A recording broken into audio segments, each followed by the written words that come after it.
من الشيطان الرجيم.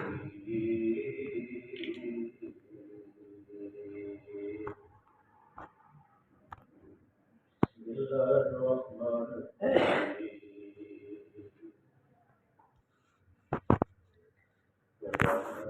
وَتَخَذُوا فِي كُلِّ أُمَّةٍ شَهِيدًا فَلَيْسَ مِنْ أَنفُسِهِمْ وَجِئْنَا بِكَ شَهِيدًا عَلَى هَؤُلَاءِ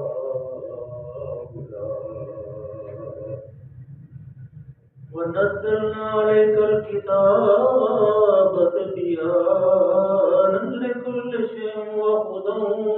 وَرَحْمَةً وَبُشْرَى لِلْمُسْلِمِينَ.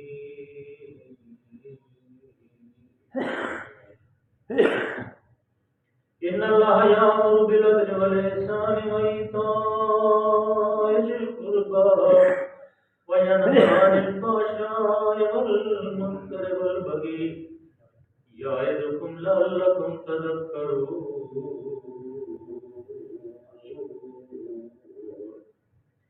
وَأَوْفُوا بِعَهْدِ اللَّهِ إِذَا عَاهَدتُّمْ وَلَا تَنقُضُوا الْأَيْمَانَ بَعْدَ تَوْكِيدِهَا وَقَدْ جَعَلْتُمُ اللَّهَ عَلَيْكُمْ كَفِيلًا إِنَّ اللَّهَ يَعْلَمُ مَا تَفْعَلُونَ. وَلَا تَكُونُوا كَالَّذِينَ نَقَضُوا غَزْلَهَا مِنْ بَعْدِ قُوَّةٍ أَنكَاثًا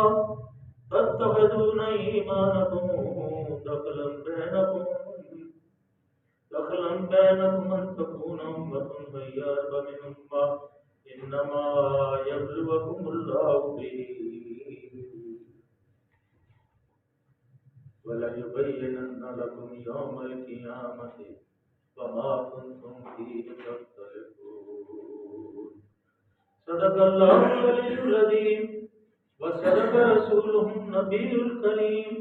ونحن على من الشاهدين والشاكرين والحمد لله رب العالمين.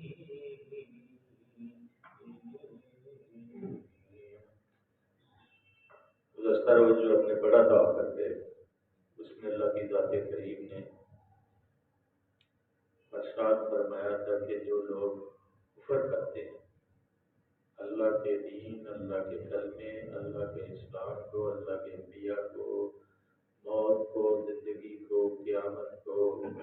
نہیں مانتے، وہ کافر ہیں. الذین کفروا وصدوا عن سبیل اللہ، اور کفر کرتے ہیں اور اللہ کے راستے میں سے، اللہ کے راستے کی طرف آنے سے لوگوں کو روکتے ہیں. اس لیے کہ تاکہ لوگ جو ہے اللہ کے پیغمبر، اللہ کے رسول صلی اللہ علیہ وسلم کی اطاعت نہ کریں اور اللہ کے اوپر ایمان نہ رکھیں. وَمِنَ النَّاسِ مَن يَشْتَرِي لَهْوَ الْحَدِيثِ لِيُضِلَّ عَن سَبِيلِ اللَّهِ بِغَيْرِ عِلْمٍ وَيَتَّخِذَهَا هُزُوًا أُولَٰئِكَ لَهُمْ عَذَابٌ مُّهِينٌ. لوگوں میں سے کچھ ایسے لوگ ہیں جیسے نصر بن حارث کا یہاں ذکر تھا کہ خصوصی طور پہ وہ اسفندیار کے قصے اور بڑے بڑے شاعروں کی شعرا گوئی اور کہانیاں کے لایا تھا. اور جہاں سرکار مدینہ صلی اللہ علیہ وسلم اپنے قرآن کو سنانا شروع کر دیا، وہ وہاں اپنی لوڈیوں کو، اپنی بگنیوں کو ان کو گانا بجانا شروع کر دیتا تھا اور وہ قصے اور کہانیاں سنانا شروع کر دیتا. یہ الذین کفروا وصدوا عن سبیل اللہ زدناہم عذابا فوق العذاب بما كانوا یفسدون. ایک عذاب نہیں ہوگا ان کو، زدناہم، بلکہ ان کے عذاب میں اضافہ روز ہوتا جائے گا. جیسے جنت کو روز اللہ جنتیوں کے لیے سجائیں گے تدین اور عائش کہ ایک دن آپ جنت دیکھیے، دوسرے دن آپ اٹھیں گے تو جنت کا نقشہ تبدیل ہوا. کیونکہ آدمی روزانہ ایک ہی جگہ پہ بیٹھتا ہے، دیکھتا ہے تو اس کا دل جو ہے اٹھتا جاتا ہے. اسی لیے جیل کے اندر جو لوگ جاتے ہیں ان کو ایک ہی طرح کے واسطے پڑھتے ہیں تو وہ پریشان ہو جاتے ہیں. تو جو جنت ہے اس کے اندر تغیر آتا رہے گا، ہریالی کے اندر تبدیلی، پھولوں کے اندر تبدیلی، پھلوں کے اندر تبدیلی، اس کی راحت اور آرام کے اندر تبدیلی، اس کو نہروں کے بہنے میں تبدیلی، اس کے دودھ میں تبدیلی، اس کے شہد میں تبدیلی، ہر چیز میں اللہ تغیر کرے، تاکہ جو جنتی ہیں وہ کبھی جنت کو دیکھ کے کبھی بھی اکتائے کہ نہیں، بلکہ جنت سے کبھی نکلنے کا نام تک نہیں، اور وہاں بیماری نہیں ہوگی، وہاں بڑھاپا نہیں ہوگا، وہاں کوئی ضرورت پوری کرنے کی ضرورت کی کوئی کہنا نہیں پڑے گا، بس خیال ہے اسی وقت اللہ تعالیٰ آپ کی ضرورت کو پورا کرے۔ اور اس کی زندہ مثال اللہ نے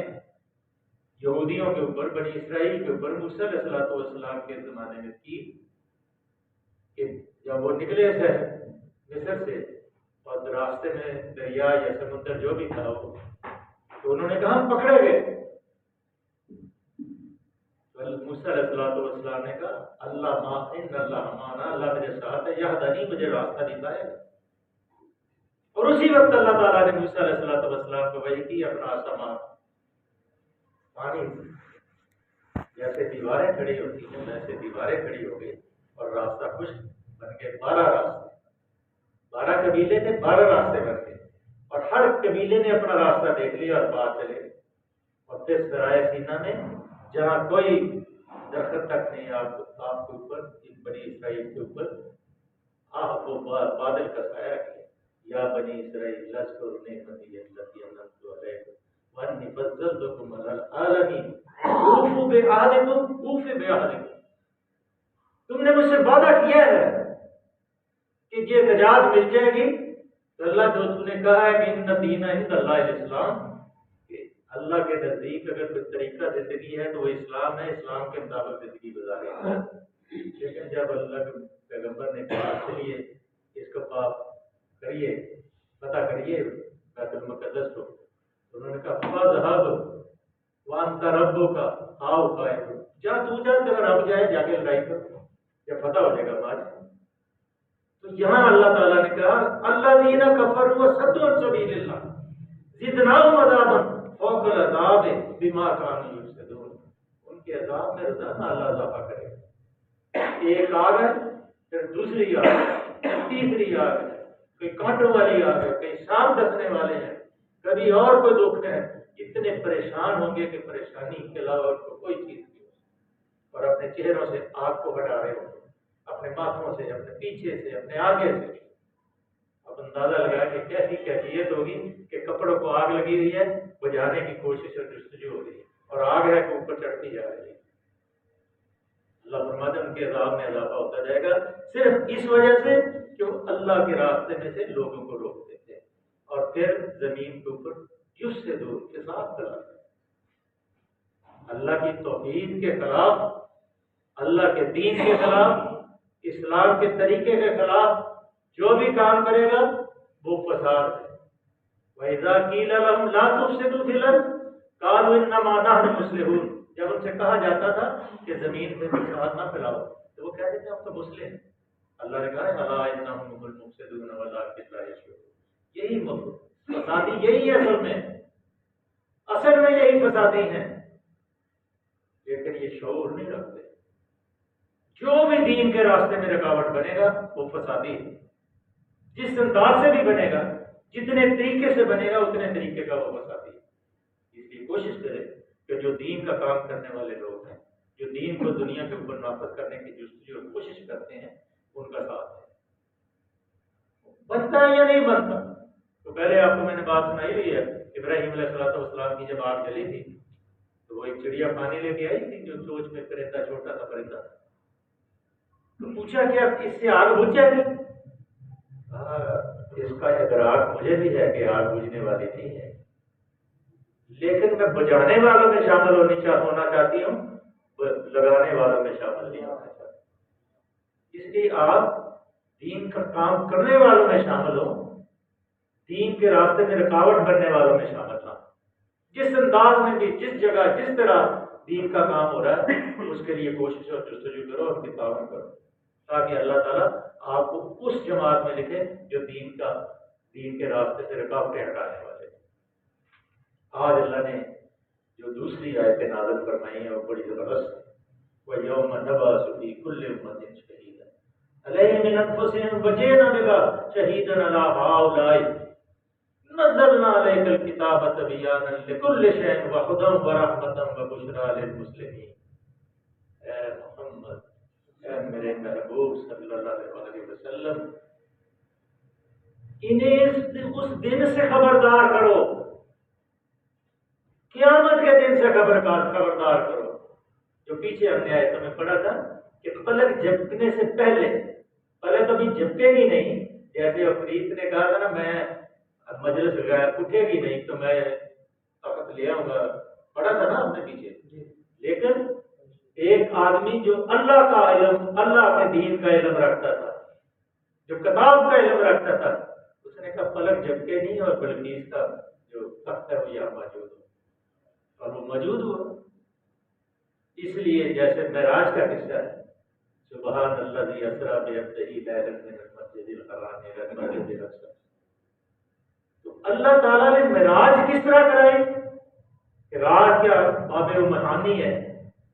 نبی صلی اللہ علیہ وسلم کی خوبصورت بہن تھی، ابو طالب کی بیٹی تھی، تو ان کے گھر میں سوئے ہوئے تھے، تو رات کو فرشتہ آیا، جبرائیل علیہ السلام رات کو آئے، چھت کو پھاڑ کے نیچے آئے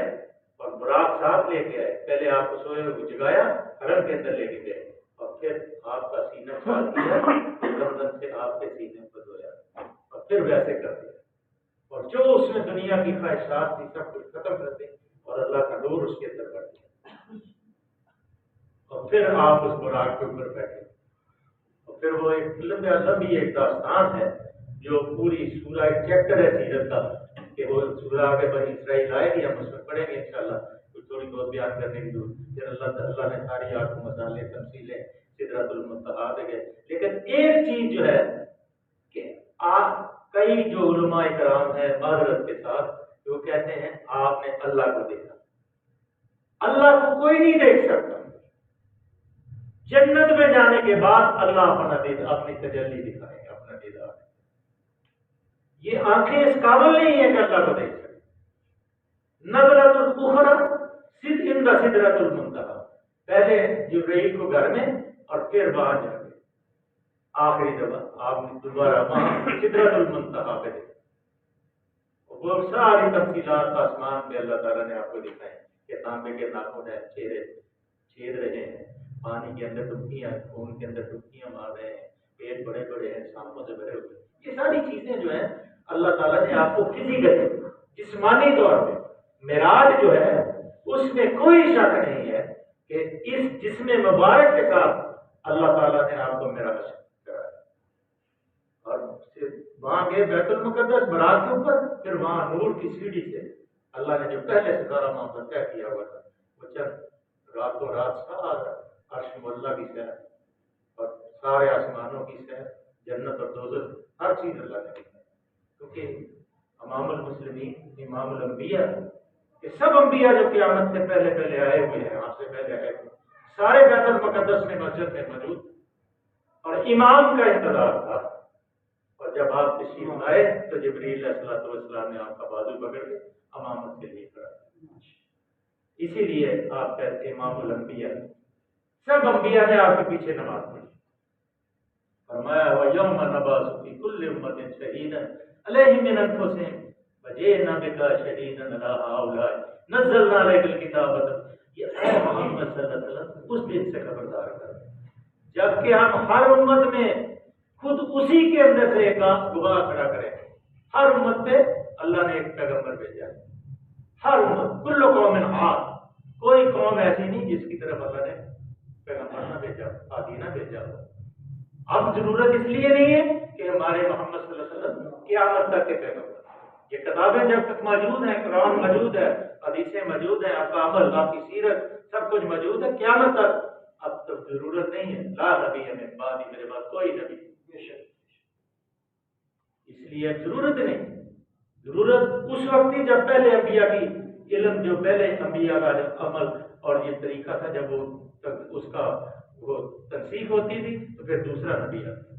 پھر دوسرا نبی آتا تھا، پھر دوسرا نبی آتا، لیکن اب اس کی ضرورت نہیں، کیونکہ اب اللہ تعالیٰ نے آخری خاتم النبیین خاتم النبی، اللہ کے اس رسول کے بعد اس کی قیامت تک یہ رسالت قائم ہے۔ بکا شہید اللہ ہؤلاء نزل علیہ، ایک کو اس دن سے ہر امت کو اس کی اندر سے ایک دعا اٹھ کھڑا کرے گا جو اس کے مقابلے میں شہادت دے گا، اور ان لوگوں کے مقابلے میں شہادت دینے کے لیے اے محمد صلی اللہ علیہ وسلم تمہیں لائیں گے۔ تو جتنے پیغمبر ہیں ان کے اوپر آپ صلی اللہ علیہ وسلم کو لایا جائے گا، کہا کیا جائے گا نزلنا علیک الکتاب تبیانا لکل شیء وہدی ورحمۃ وبشریٰ للمسلمین۔ اور یہ اسی شہادت کی تیاری ہم نے اسی شہادت، یہ جو قیامت کے دن شہادت ہونی ہے اس دن پتہ چلے گا کہ یہ اس شہادت کی تیاری ہے کہ ہم نے یہ کتاب ان پر نازل کر دی۔ لوگوں ہماری تو کیفیت ہی کوئی نہیں کہ یہ کتاب نبی مہربان صلی اللہ علیہ وسلم کی وساطت سے اب تک پہنچی۔ کیا ہے یہ کتاب لکل شیء ہدی، ہر چیز کا علم اس کے اندر موجود ہے، نیکی بدی نبی صلی اللہ علیہ وسلم کی حدیثیں سنت سب کچھ موجود ہے۔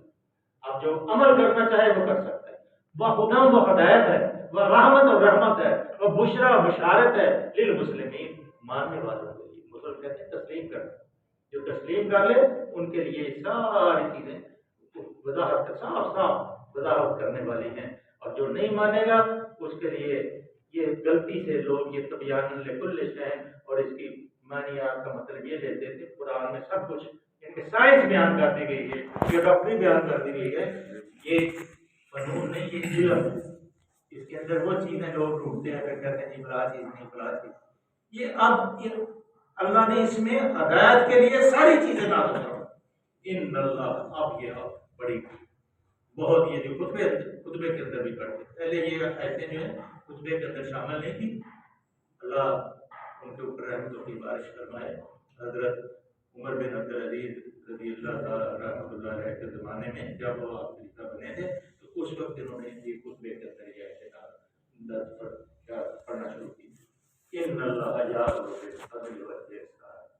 وإیتاء ذی القربی وینہی عن الفحشاء والمنکر والبغی یعظکم لعلکم تذکرون۔ یہ تین مختصر سے فکرے ہیں۔ پہلا، ان اللہ، بے شک اللہ، یامر، تمہیں حکم دیتا ہے، بالعدل، کہ لوگوں کے درمیان انصاف کرو، ایک دوسرے کے ساتھ انصاف سے پیش ہو۔ انصاف یہ نہیں ہے کہ سارے ایک جیسے ہو جائیں، انصاف یہ ہے کہ اس کی شہری جو حقوق ہیں، اس کے روزی کمانے کے جو طریقے ہیں، اس کے اندر اس کو بالکل آزادی ہونی چاہیے، وہ ساروں کے لیے برابر ہو۔ یہ نہیں کہ اگر کسی کا چیف جج لگ گیا ہے تو وہ اپنی مرضی کے فیصلے کروانے شروع کر دے، یا اپنی مرضی کے روٹی اور لوگوں کو بھرتی کرنا شروع کر دے، سب کے برابر، یا تو وہ جس کا سفارشی ہے وہ بھرتی ہو جائے۔ اس لیے اللہ نے فرمایا ان اللہ یامر بالعدل والاحسان۔ کیا عدل کیا ہے؟ کہ جو مساوات اور اعلیٰ درجے کی جو خدمات انجام دینے والے لوگ ہیں اور کم درجے کے جو خدمت گزار لوگ ہیں، ان کے شہری حقوق سب کے برابر، انصاف سب کے لیے، قانون سب کے لیے برابر۔ چوری کرے امیر کرے غریب کرے ہاتھ کاٹ دیا جائے، قتل کرے قتل کر دیا جائے۔ لیکن یہاں تو قتل در قتل، قتل در قتل ہوتے رہتے ہیں۔ ابھی چند سو سال پہلے کی بات ہے کہ شہنشاہ سوری، کیا اس کا پورا نام مجھے بھول گیا، بادشاہ کا شیر شاہ سوری تھا حکمران، اور اس کے زمانے میں گاؤں میں قتل ہو گیا، اور وہ قاتل نہ ملے، روز سپاہی جائے قاتل نہ ملے اس کو، وہ ہمارے جیسے ہمارے حکمران ویسے حکمران نہیں تھے، ان کو یہ علم تھا کہ ایک دن مرنا ہے اور مر کے اللہ کے سامنے جواب دینا، وہ بھی آگے آ گئے۔ انہوں نے کہا کہ میرے زمانے میں اگر قتل ہوا ہے اور اگر میں نے کافر کو نہ ڈھونڈا اور اس کو سزا نہ دی، قیامت کے دن میں پکڑ جاؤں، کل رسول کل رائی، میں اس کے زمرے میں آتا ہوں۔ لہٰذا اس نے اپنے سپاہیوں کو کہا کہ جاؤ اس گاؤں کا جو سب سے بہترین درخت ہے جس کے نیچے چوپال لگتی ہے، اس درخت کو کاٹنا شروع کر، اور جو تمہیں اس نے روکے اس کو پکڑ کے لے گا۔ جب انہوں نے کاٹنا شروع کیا درخت کو، تو آگے نمبردار صاحب یہ کیا کر رہے؟ انہوں نے کہا جی میں نمبردار یہ درخت یہ جو چوپال کا درخت ہے اس کو بھی کاٹ رہے ہو, ہماری مرضی ہے. انہوں نے کہا تم کون, میں نمبردار, پکڑ لیا لے گئے بادشاہ کے پاس. یہ درخت کاٹنے کی تمہیں خبر ہو گئی اور ایک نوجوان مرد قتل ہوا, اس کی تجھے خبر نہیں. کہا اس کو پھانسی پہ لٹکا دو, یا قاتل, ایک دن کی مہلت ہے, یا تجھے پھانسی پہ لٹکا دیا جائے گا یا قاتل کا نام ہوگا. اس نے کہا ہاں میرے بھتیجے نے قتل کیا. یہ انصاف سب کے لیے. اللہ کیا حکم دیتا ہے, ٹائم ہو گیا جی, اس کی پھر کل ظاہر کرتا ہے کہ یہ تھوڑی لمبی ہے اور اس کو سمجھنا بھی بڑا ضروری ہے. اس کے ساتھ جو خود سے لائتے ہیں وہ بھی آج کل کا بالکل کہ یہ عہد کر کے جب مکر جاتے ہیں, یہ بھی بڑی ضروری چیزیں ہیں. اللہ سے دعا ہے کہ اللہ کی رحمت کریم ہمیں سمجھنے کی اور عمل کرنے کی توفیق دے. صدق اللہ. اللہم صلی وسلم علی رسولک و حبیبک سیدنا محمد النبی الامی وعلی آلہ وصحبہ وبارک وسلم. اللہم انی اسألک الہدی والتقی والعفاف والغنی. اللہم رب زدنی علما نافعا سعیا مشکورا رزقا واسعا حلالا طیبا عملا متقبلا. یا رب یا رب ہمارے بیماروں کو شفا عطا فرما. ہمارے اس قرآن کو پڑھنے کے اندر برکت عطا فرما. ہمارے گھروں میں عافیت عطا فرما. آنے والے مسائل پر مشکلات سے بچا. ہر بری برس سے اللہ میں